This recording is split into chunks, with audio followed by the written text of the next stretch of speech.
Bonjour et bienvenue. Flutterflow vient d'ajouter une nouvelle fonctionnalité très intéressante, les Shader Wrappers. Donc ça permet d'ajouter des effets visuels GPU directement dans votre UI, sans écrire une seule ligne de shader. Dans cette vidéo, on va voir comment ça marche, les effets disponibles, et on va créer un petit exemple concret avec un effet Ripple animé. Alors, un Shader Wrapper fonctionne comme un filtre graphique. Tout ce qui est à l'intérieur du widget va être affecté par l'effet visuel. Alors, je vais venir ajouter notre nouveau widget. Notre widget Shader Wrapper, je vais le mettre dans une stack. Je vais utiliser la stack pour pouvoir superposer donc le background qui va être animé et du contenu par-dessus, comme ils ont fait dans l'email que vous avez dû recevoir vous aussi. On va faire un peu comme eux. Ce qu'ils ont fait là, ils ont utilisé une image dans le Shader Wrapper et ils l'ont animé. On a plusieurs effets disponibles. Par exemple, Ripple, c'est un effet de vague. Clickable, c'est un ripple qui est déclenché au clic. Burn, un effet brûlé. Radical burn, une brûlure circulaire. Tapable burn, comme là, cliquable. Smoke, donc effet de fumée.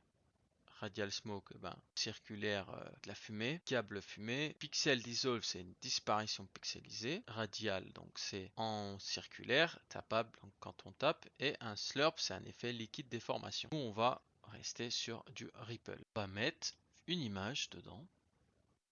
Et là, on va cliquer 100%. Donc, on va mettre pourcentage et on va mettre 100% sur les deux. Donc voilà. Déjà, on voit que Flutterflow gère l'effet. Il nous montre déjà l'effet. Alors du coup, c'est très simple. On n'a plus qu'à choisir ce qu'on veut. Donc soit on met de l'eau, comme ils ont fait eux, on peut dire ça, par exemple. Voilà, on a déjà le petit effet avec Flutterflow. Ensuite, on peut tester les effets. Il y a des effets, on dirait Movie Maker XP. Mais bon, après, c'est comment vous les utilisez. On va laisser Ripple.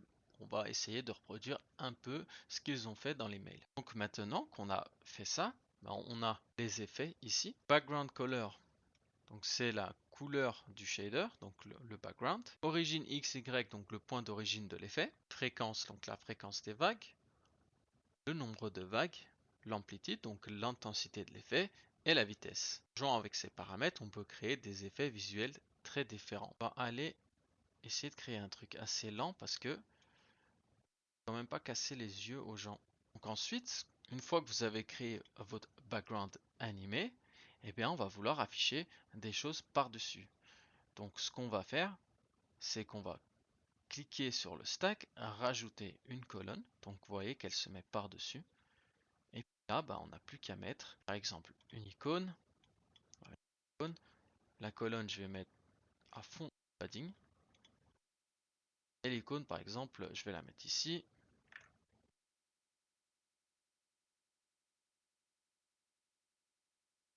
À un peu d'opacité. 80%, donc les pourcentages ils sont ici. Ok, et puis ensuite, on peut rajouter du texte. On peut rajouter par exemple, avec du texte, avec une icône.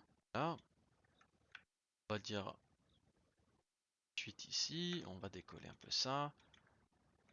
Ça pareil, on peut imaginer que c'est une icône. Et c'est comme ça qu'ils ont fait, eux. On voit qu'ils ont mis un petit texte, ensuite des icônes, double texte, icône, double texte, icône, double texte. C'est très simple comme UI. Le but c'était vraiment pour eux de montrer les vagues. On peut fermer ça, rajouter un petit texte ici, qui va aller sur la gauche, blablabla, précision, en secondary text, et puis ensuite, qu'à rajouter une row, une icône bouton, et ensuite une colonne avec deux textes. On n'a plus qu'à changer les couleurs. Essayer de trouver un peu ce qu'ils ont fait.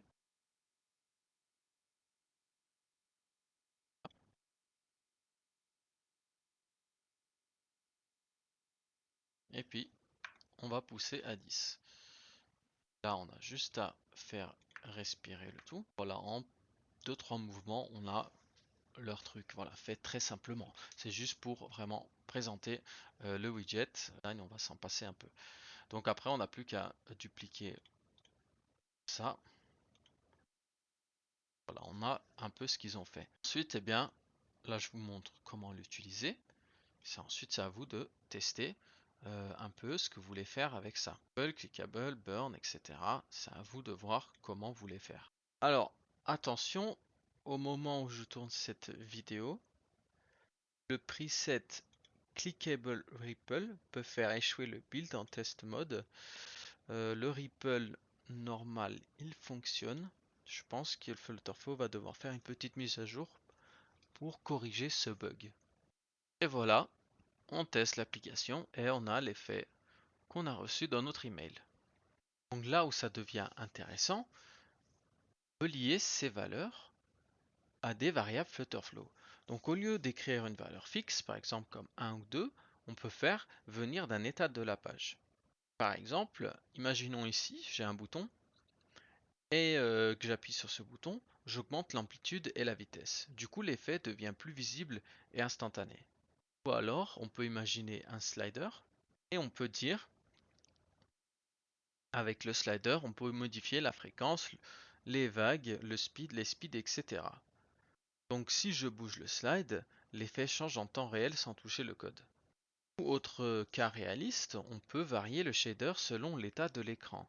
Par exemple, l'utilisateur entre dans un mode d'erreur ou d'alerte, je peux augmenter la fréquence, changer la couleur, rendre l'effet plus agressif. Donc le shader ne sert pas juste à faire joli, il peut aussi renforcer le ressenti de l'interface.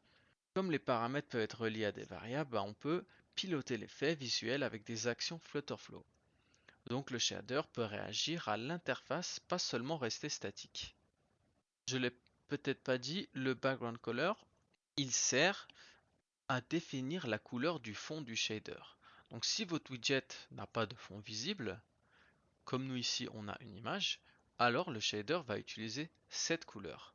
Par exemple, pour un écran splash ou un background animé, je peux définir une couleur sombre ici.